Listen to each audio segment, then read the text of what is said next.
जय हिंद दोस्तों, मैं शिव श्रीवास्तव बार फिर से आप लोगों का स्वागत करता हूँ। आशा करता हूँ आप लोग एकदम अच्छे होंगे और बहुत बेहतरीन तरीके से आप लोगों की तैयारी चल रही होगी। आप लोगों को भी पता है कि एसएससी एमटीएस का फाइनल रिजल्ट आया, उसमें भी मैंने आप लोगों को कट ऑफ बताई। आंसर की के समय जो कट ऑफ बताई लगभग सेम एज इट इज लग रही थी। तो आज भी वीडियो बहुत ही आराम ध्यान से देखिएगा और बहुत इंपॉर्टेंट होने वाली है आप लोगों के लिए वीडियो, क्योंकि आज मैं कुछ ऐसी चीज़ें लेकर आया हूँ जो शायद आप लोगों को नहीं पता होंगी। ठीक है, आप लोगों को पता है कि आप लोगों का जो डीबीपीएसटी था 12 तारीख को पेट हो गया है आपका। ठीक है, 12 फरवरी को आप लोगों का पेट हो गया है। तो अब आप लोगों को फाइनल रिजल्ट की बहुत चिंता है। तो क्या उनकी तरफ से नोटिसें क्या आई हैं, क्या कब आ रहा है आपका फाइनल रिजल्ट, किस जोन में कितनी वैकेंसीज हैं स्पेशल हवलदार के लिए, वो ध्यान से इस वीडियो को देखिएगा। क्योंकि 12 फरवरी को उन्हीं का पेट हुआ है, क्योंकि हवलदार की पोस्टों के लिए जिन्होंने फॉर्म भरा था उन्हीं का फिजिकल एलिजिबिलिटी टेस्ट हुआ, बाकियों को जो है उनकी मेरिट लिस्ट में नाम दिखने लगा होगा। ठीक है, तो उसी के क्रम को बढ़ाते हुए आगे की वीडियो शुरू करते हैं। लेकिन वीडियो को शुरू करने से पहले आप लोगों से रिक्वेस्ट है कि अगर अभी तक आप लोगों ने चैनल को सब्सक्राइब नहीं किया है तो कर लीजिए, वीडियो अच्छी लगे तो लाइक कर दीजिएगा और कमेंट बॉक्स में अपनी राय देना ना भूलिएगा। ठीक है, तो आप लोगों को भी पता है कि आपका फाइनल रिजल्ट कब तक आएगा। ऐसे क्वेश्चन लगातार आपके कमेंट बॉक्स में पूछे जा रहे थे। वैसे भी एसएससी एमटीएस के ऊपर मेरी सबसे टॉप वीडियोस मेरी रहती है कि मैंने अभी तक एसएससी एमटीएस के 15 से 20 वीडियोस डाले, सभी पर मुझे अच्छे खासे व्यूज मिले। इसके लिए मैं आप लोगों का धन्यवाद देता हूँ। ठीक है, डीबी पीएचडी कितने बच्चों ने छोड़ी, ऐसे भी कमेंट मुझे देखने को मिल रहे थे। ठीक है, ये वीडियो एसएससी एमटीएस रिजल्ट 2025 पर टोटली बेस है, तो वीडियो ध्यान से देखिएगा। ध्यान से इसलिए कर रहा हूँ क्योंकि फिर बार बार आपको कोई वीडियोस और ना देखनी पड़े। ठीक है, तो सबसे पहले बात करते हैं कितने बच्चों ने छोड़ी। देखो, छोड़ने वालों की संख्याएं तो लगभग ज्यादा नहीं है, लेकिन फिर भी मैं कह सकता हूं कि लगभग 500 से 700 बच्चों ने जो है परीक्षा मतलब कि डीबी पीएचडी छोड़ दी। ठीक है, अभी मैं कमेंट पढ़ रहा था तो कमेंट में मुझे 2 से 3 कमेंट ऐसे मिले कि उसमें कहा जा रहा था भाई मैंने छोड़ दी, आगे क्या करें क्या करें। तो मैंने उनसे कहा कि बहुत देखो, जो हुआ सो हुआ, लेकिन आप लोगों से गलती तो हुई है। कभी भी एग्जाम्स को छोड़िए नहीं जब तक कोई ऐसा रीजन न पड़े कि हाँ मजबूरी छोड़ना पड़ जाए।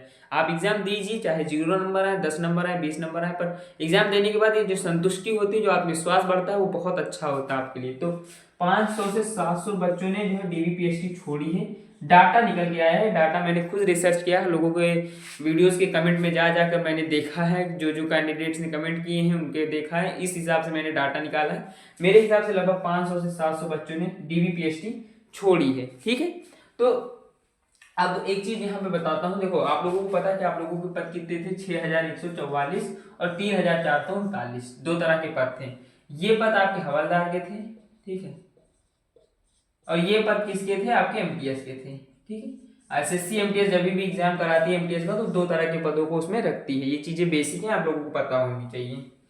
फॉर्म आपके 57,44,712 भरे गए थे, जिसमें मेरा भी एक फॉर्म था, एक आपका भी होगा, एक मेरा था। ऐसे ही सबका फॉर्म था, लगभग 57,44,712 फॉर्म टोटल थे, जिसमें से प्रेजेंट लोग कैंडिडेट कितने हुए थे, 22,50,788, इसमें भी मैं था। ठीक है, 22,50,788 कैंडिडेट्स प्रेजेंट हुए थे। बेसिक जब तक नहीं बताऊंगा आपको समझ में नहीं आएगा।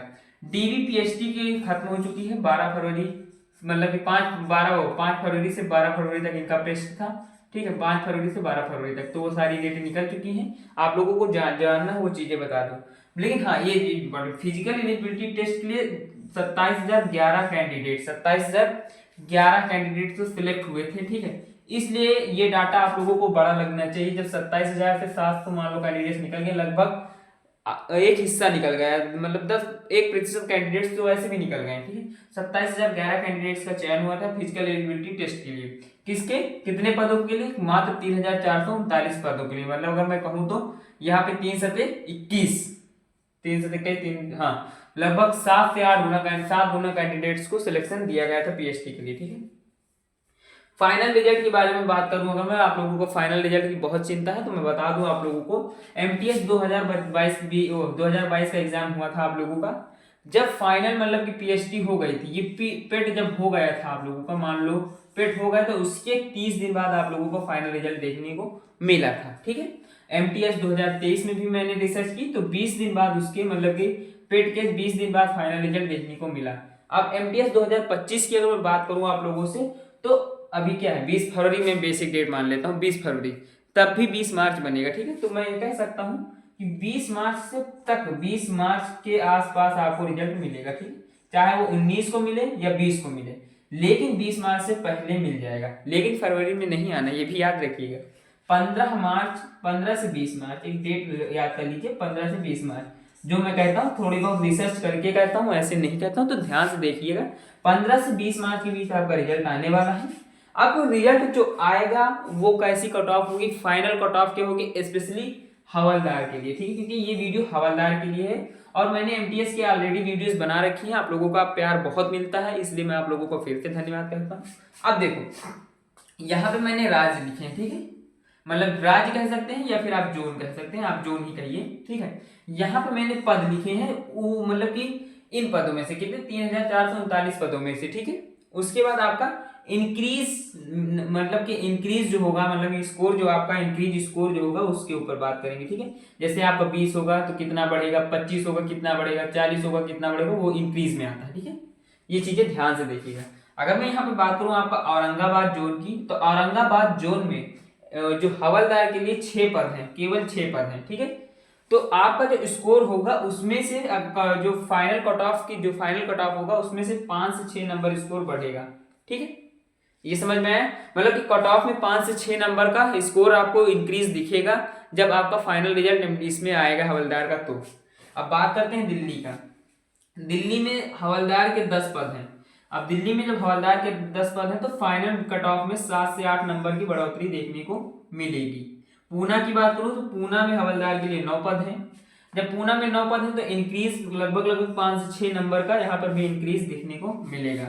आपका चंडीगढ़ आता है, चंडीगढ़ में 79 पद है हवलदार के लिए, 7 से 8 नंबर पद, मतलब 7 से 8 नंबर की बढ़ोतरी यहाँ पर भी आपको देखने को मिलेगी, ठीक है। गोवा सीजीएसटी जो है, सीजीएसटी और गोवा कस्टम दो तरह के यहाँ पे पोस्टें हैं। सीजीएसटी में 13 पद हैं और कस्टम में 18 पद हैं, लेकिन दोनों में सेम एज कट ऑफ जाने वाली है, 5 से 6 नंबर का इंक्रीजमेंट देखने को मिलेगा। ऑलरेडी मैंने हवलदार के स्पेशली वीडियोस चैनल पे आज से लगभग 20-25 दिन पहले डाली थी। बीच में मैंने एमटीएस की कोई वीडियोस नहीं डाली क्योंकि मुझे कुछ टॉपिक्स इंपॉर्टेंट नहीं लगे। जब थोड़े बहुत आपके कमेंट एकत्रित होते गए तो फिर मैंने सोचा कि अब वीडियोस बनाई जाए, ठीक है। अब उसके बाद आपका आता है जयपुर जोन। जयपुर जोन में 74 हवलदार के पद हैं और 3 से 4 नंबर की बढ़ोतरी देखने को मिलेगी। फिर आपका लखनऊ जोन आता है, 72 पद यहाँ पर भी हवलदार के लिए, 3 से 4 नंबर के पद बढ़ोतरी यहाँ पर भी देखने को मिलेगी।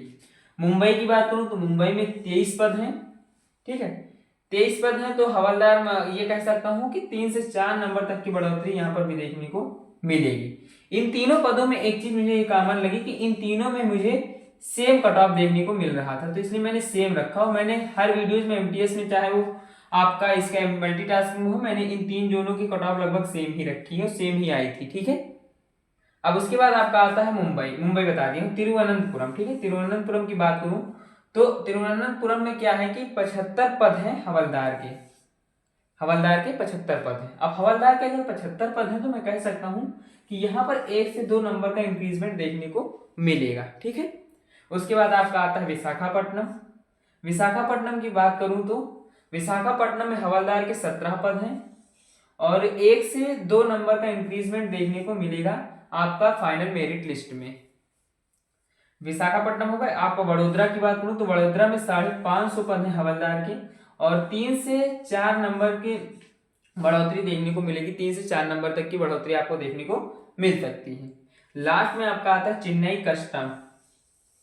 चेन्नई कस्टम में 140 पद हैं हवलदार के। ये ऑफिशियली डाटा है, जितने भी पद मैं बताया हूँ सारे पद ऑफिशियली हैं, तो ध्यान से जरूर देखिएगा, ठीक है। इसमें क्या है आप लोगों की अगर मैं बात करूं यहाँ पर 101 या तो 1, 2 और 3, 1, 2, 3 नंबर की बढ़ोतरी यहाँ पे देखने को मिलेगी, ठीक है। अब कुछ चीजें हैं जो ना के बराबर कहाँ किस जोनों की कट ऑफ जाने वाली वो भी ध्यान से देख लीजिएगा। आपका बेंगलुरु आता है जहां पे ना के बराबर बढ़ोतरी देखने को मिलेगी। भोपाल, चेन्नई सीजीएसटी, चेन्नई सीजीएसटी, ठीक है।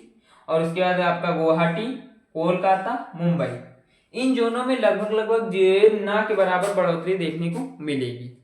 तो मैंने अपने हिसाब से कोई कसर नहीं छोड़ी आप लोगों को समझाने की। रिजल्ट डेट भी मैंने बता दी है कि रिजल्ट आप लोगों को कब तक आने वाला है, सारी चीज़ें जानकारी मैंने ऑलरेडी दे दी हैं। हाँ, बहुत सी चीज़ें मानता हूँ कि छूट रहे हैं, एक वीडियो में पर्याप्त जानकारी नहीं दे पाता कोई भी हो, लेकिन मैंने उन सभी जानकारियों को दे दी जो आप लोगों के लिए इस समय इंपॉर्टेंट है। तो आशा है और उम्मीद भी है कि आप लोगों को वीडियो पसंद आई होगी। मिलूंगा नेक्स्ट वीडियो में, तब तक के लिए धन्यवाद। चैनल पर नए हैं तो सब्सक्राइब कर लीजिए, वीडियो अच्छी लगे तो लाइक करिएगा, और जाते जाते यही कहूँगा कि एक प्यारा सा कमेंट जरूर करिएगा।